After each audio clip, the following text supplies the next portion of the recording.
ఎవరైతే మీరు రోజు పొద్దున లేచి బాబాసాహెబ్ అంబేద్కర్ గురించి రాజ్యాంగం కోసం మాట్లాడతారు కదా, ఆ రాజ్యాంగం రచించిన డాక్టర్ బాబాసాహెబ్ అంబేద్కర్ గారు ముస్లింలకు మతపరమైన రిజర్వేషన్లు కానీ ఏ మతానికి కూడా మతపరమైన రిజర్వేషన్లు కానీ ఉండొద్దని ఆయన చెప్పింది.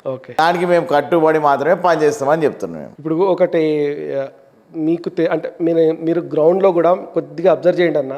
మీరు పైన ఉంటారు కాబట్టి మీకు ఈ సమస్యలు అర్థం కావు. కేవలం మీ హిందువులు అంటే బీజేపీ వాళ్ళు హిందుత్వం పేరు చెప్పుకొని ఓట్లు దండుకుంటారు, ముస్లింలు హమారా ముస్లిం అని వాళ్ళు ఓట్లు దండుకుంటారు. దీనివల్ల గ్రౌండ్లో కామన్ మ్యాన్గా బతికే వాళ్ళందరికీ హిందూ ముస్లింలుగా విడిపోతున్నారు.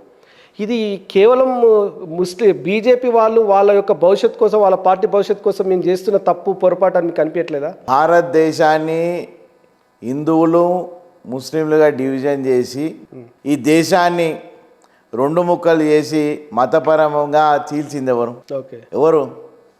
కాంగ్రెస్ పార్టీ. ఈ దేశంలో రాజ్యాంగాన్ని దాదాపుగా అనేక సందర్భాల్లో అమెండ్మెంట్ చేసింది ఎవరు? కాంగ్రెస్ పార్టీ. ఈ రాజ్యాంగాన్ని కాదని ఎమర్జెన్సీని విధించింది ఎవరు? కాంగ్రెస్ పార్టీ. భారతీయ జనతా పార్టీ రాజ్యాంగానికి చాలా గౌరవం ఇచ్చింది. నరేంద్ర మోడీ గారు వారు 2014లో వారు ఎంపీ ప్రధానమంత్రిగా రిజల్ట్స్ వచ్చిన తర్వాత ఎంపీగా ఎలక్ట్ అయిన తర్వాత పార్లమెంట్కి సాష్టాంగ నమస్కారం పెట్టి రాజ్యాంగమే నాకు భగవద్గీత అని చెప్పిండు. నిన్నటి సమావేశంలో జైరాబాద్లో జరిగిన సమావేశంలో ఆయన ఒకటే చెప్పిండు, జబ్ తక్ మోడీ హై రిజర్వేషన్ రహింగే సంవిధాన్ రహిగా. 75 ఇయర్స్ ఏదైతే భారతదేశం రానున్న రోజుల్లో 70 సంవత్సరాల స్వతంత్రాన్ని గణతంత్ర దినోత్సవం జరుపుతున్నామో, రాజ్యాంగ దినోత్సవం జరుపుకుంటున్నామో, దాన్ని సందర్భంగా ఈ రాజ్యాంగాన్ని ఎవరెవరు ఎంత కుంటుపరిచినో, రాజ్యాంగాన్ని ఎన్ని రకాలుగా కాంగ్రెస్ పార్టీ దాన్ని బదనాం చేసిందో, కించపరిచిందో ఊరూరా వాడవాడ డప్పేసి చెప్తాం.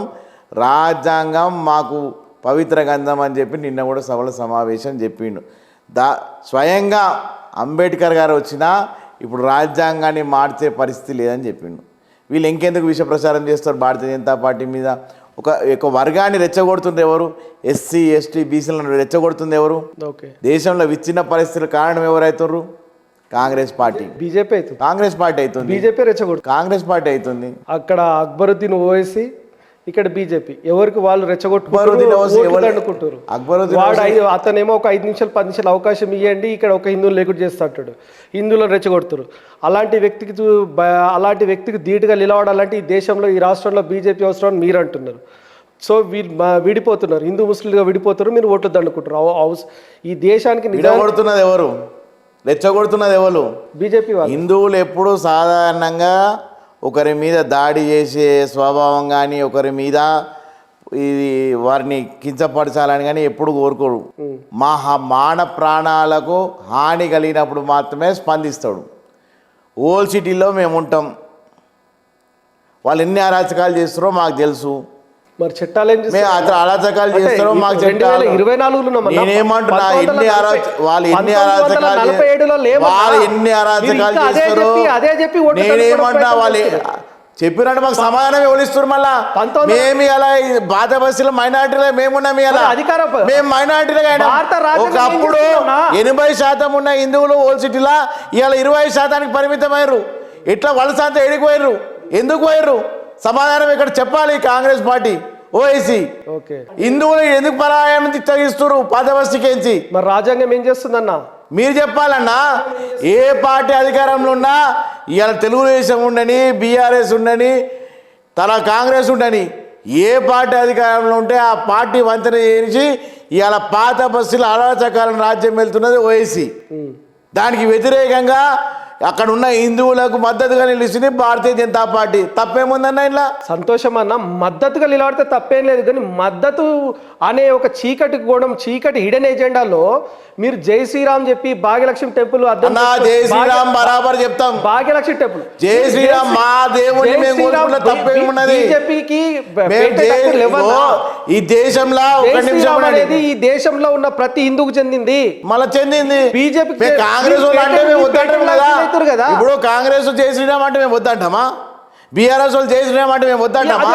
అందరికి సంబంధించిన దేవుడు అన్న మన వ్యక్తి వాళ్ళని కూడా అనుమానం రా, జై శ్రీరామ్ మేము వద్దన్నామా ఏమన్నా? అట్లా మేము పేటెంట్ రైట్స్ తీసుకున్నాం దాని మీద. వాళ్ళు కూడా అనుమానం బీఆర్ఎస్ జై శ్రీరామ్ అను, కాంగ్రెస్ జై శ్రీరామ్ అను. మమ్మల్ని అనేద్దని మీకే మాకు ఉన్నది. ఇప్పుడు ఓల్డ్ సిటీ వాళ్ళు అంటారా లేదా వాళ్ళ ఇష్టం. మమ్మల్ని అనవద్దన్నదానికి మీరెవరు? ఇప్పుడు బీజేపీ సెంట్రల్ గవర్నమెంట్కి వస్తే 10 ఏళ్ళు ఉంది. ఓల్డ్ సిటీ న్యూ సిటీగా మార్చలేదు. మాధవలతి గారు తిరుగుతున్నారు. ఓల్డ్ సిటీ ఎవరు మార్చారన్న? ఓల్డ్ సిటీ న్యూ సిటీగా ఇక్కడ ఉన్న ప్రభుత్వాలు మార్చాలా? సెంట్రల్ గవర్నమెంట్ ఏం చేస్తుంది అన్న? సెంట్రల్ గవర్నమెంట్ ఎవరు చేస్తారు? సెంట్రల్ గవర్నమెంట్ ఏం చేస్తారు? బీజేపీ ఒక స్టేట్ కోఆర్డినేటర్ మెంబర్ గా మీరుండి ఓల్డ్ సిటీలో ఇంత అరాచకాలు జరుగుతుంది నేనే సాక్షి అంటున్నప్పుడు సెంట్రల్ గవర్నమెంట్ ఫోర్స్ దించండి, మీరు ఆ చట్టాలు అమలు చేయండి. అక్కడ కోఆర్డినేట్ చేయండి. ఎప్పుడైతే శాంతి భద్రతలు విఘాతం కలుగుతో ఖచ్చితంగా అక్కడ సెంట్రల్ గవర్నమెంట్ ఇన్వాల్వ్ అవుతుంది. ఇప్పుడు నేను సింపుల్ ఎగ్జాంపుల్ చెప్తున్నా. మెట్రో ఉన్నది, హైదరాబాద్ మెట్రో ఉన్నది. మెట్రో ఫస్ట్ పేజ్లో హైదరాబాద్ పాత బస్సులకు రావాలి. ఎందుకు రాలేదు? ఎందుకు? ఓఎస్సీ ఆపిండంటారా? ఓసీ బ్రదర్స్ ఖచ్చితంగా. వాళ్ళకి ఏమవసరం? డెవలప్మెంట్ అవసరం లేదు. అయితే డెవలప్మెంట్ అవసరం లేదు వాళ్ళకు. వాళ్ళు ఏమైనా మీకు ఎక్కడైనా ఉద్యోగాలు ఇస్తా అంటుర్రా? మీకు ఏమన్నా ఆడేమైనా డెవలప్మెంట్ చేస్తా అని ఏమైనా హామీలు ఇస్తుర్రా? మెట్రో తెస్తా అని ఏమైనా హామీ ఇస్తుర్రా? వాళ్ళు ఏమంటున్నారు? వాళ్ళు ముసల్మాన్కు ఓడ్డాలు అంటున్నారు. వాళ్ళు అన్నప్పుడు లేని తప్పు, వాళ్ళు అన్నప్పుడు లేని తప్పు.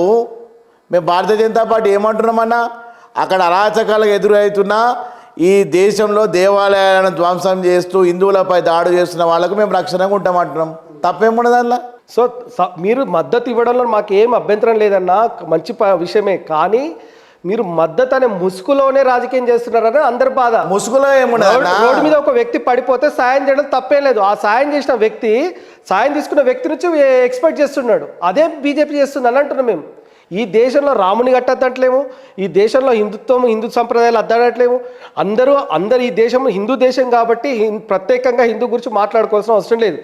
ఏ పార్టీ అయినా అభివృద్ధి పేరు చెప్పి మాట్లాడాలి, అంతే తప్ప ఇంకొకటి లేదు. కానీ బీజేపీ దానికి విరుద్ధంగా, ఎందుకంటే మీ బహుశా మీ నోటీసులు ఉందో లేదో కానీ నితిన్ గడ్కరీ గారు ఒక సందర్భంలో రీసెంట్గా కూడా ఒక 6 months బ్యాక్ ఎలక్షన్ నోటీస్ కట్టే ముందు, నోటిఫికేషన్ కట్టే ముందు, నాకు ఈ రాజకీయాలు చూస్తుంటే రాజకీయాల నుంచి వెళ్ళిపోవాలనుకుంటున్నా, అందుకోసం సొంత మేనిఫెస్టో పెట్టుకుంటాను. మీ నోటీసులు ఉందనుకుంటున్నా. నేనేమంటున్నా, మీరు అంటున్నారు హిందూ ముస్లిం అంటున్నారు. నేనేమంటున్నా, భారతదేశం విభజించినప్పుడు ఇక్కడ ఉన్న శాతం ఎంత, ఇవాళ జనాభా శాతం ఎంత, పాకిస్తాన్లో ఆ రోజు విభజించిన తర్వాత హిందువుల శాతం ఎంత, ఇవాళ ఎంత. ఆనాడు పాకిస్తాన్లో 16% ఉన్న హిందువులు ఇవాళ 2% పరిమితమైనరు. ఇవాళ 2-3% ఉన్న మైనారిటీలు ఇవాళ దాదాపుగా 13-14% చేరి. నేనేమంటున్నా, హిందువులకు సహనం లేదే వాళ్ళకి అంత జనాభా పెరిగిందా? ఇప్పుడు సహనం లేదే వాళ్ళకి నాకు చెప్పండి. సహనం ఉంటే పాకిస్తాన్లో మన జనాభా ఎంత ఉండాలి? 16% ఉంటే. మేము ప్రశ్నిస్తే మాకు మతాన్మాదులు అంటారు. ఓకే, ఇప్పుడు నేనేమన్నా సిఏ చట్టం తెచ్చిండు. ఎందుకు విభజించారు? ఈ దేశంలో ముస్లింలు ఎందుకు దాన్ని వ్యతిరేకించారు? అట్లా తప్పేమున్నది? ఇక్కడ భారతదేశంలో హిందువులకు ఒకటి దేశం ఉన్నది, భారతదేశం. ఆ భారతదేశంలో మన ఇరుగు పొరుగు దేశాలలో ఎవరైతే మతపరమైన హింసకు గురవుతున్నారో వాళ్ళకు ఈ దేశంలో పౌరసత్వం ఇస్తామని అంటున్నాం. దీంట్లో ముస్లింలకు ఏం ఆబ్జెక్షన్ ఉండాలి? ఎందుకు ర్యాలీలు తీసారు హైదరాబాద్లో? దేశం అంతటా ఎందుకు అల్లాకల్లోలం చేశారు? ముస్లింలకు ఏం పోయింది? మేము ప్రశ్నిస్తే భారతీయ జనతా పార్టీ మదలు అంటారు.